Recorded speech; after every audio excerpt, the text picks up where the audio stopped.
Manila, Philippines broadcaster Raffy Tulfo's action of pressuring a teacher to quiet her for alleged maltreatment of students is against Department of Education policy, deprive the teachers of her right to due process and bypasses ongoing process, DepEd's said Sunday. DepEd's said the on-air confrontation of Tulfo's Tulfo in Action program was a move for on-the-spot compromise since it began the resignation of the teachers in exchange for the non-filing of complaints against her. DepEd said that it is child protection policy incidents of the child abuse are not subject to compromise. It added, on the other hand, teachers are entitled to due process which was not given to her during the program. Section 20 of the Department of Education Child Policy reads, a complaint for the child abuse, violence, exploitation, or discrimination in a private school shall be filed with the school head's chief executive officer that shall be acted upon pursuant to the school's rules of the procedures on administrative cases. The penalty shall be that which is provided by the rules of the schools, subject to the requirements of due process.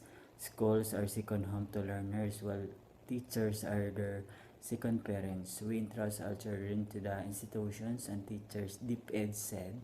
DepEd issued a statement after 12 of Fisher's teacher, Melita Limjoko, to have her license revoked over CCTV footage that shown her forcing a grade 2 student to sit outside their classroom as punishment for not bringing a requirements card. Tulfo drew flack from netizens after her program aired. The students' parents agreed that they wanted Lemjoko to lose her license. DepEd and their students through acknowledged and her resignation would have a serious impact on the teachers and her family. The teachers' dignity coalition early called for the policy reforms in the wake of the incidents to address what they called teaching shaming.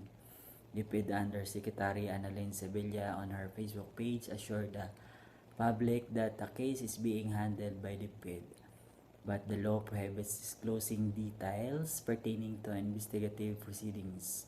DepEd's statement too was carefully to mention that while the case was already being attended to by the department's offices, these procedures were consistent with the applicable laws and policies. The department in their statement that schools empower their parents' teaching networks to further establish mutual understanding between the two. Even prior to the airing of the television program, there was already a meeting between the parents of the learner and teacher before the school head, and it's best for this process to continue, DepEd said. DepEd said that in order to help maintain and promote trust, respect, dignity among stakeholders, it will be organizing a dialogue with representatives of the media to exchange perspectives on their handling of issues involving students, teachers, and schools. Yes, to all students, school is your second home.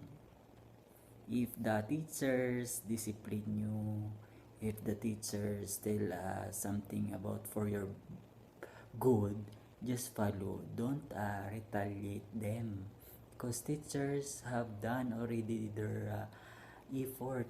That's why they give advice, they pass on to you what's good for you, being a better and a good citizens of our country. And for you to grow up, you need to be disciplined. You need to know about something and everything about the schools. No need to go to Tulfo as soon as possible, because the one decision alone can damage the whole life, the life of the teachers.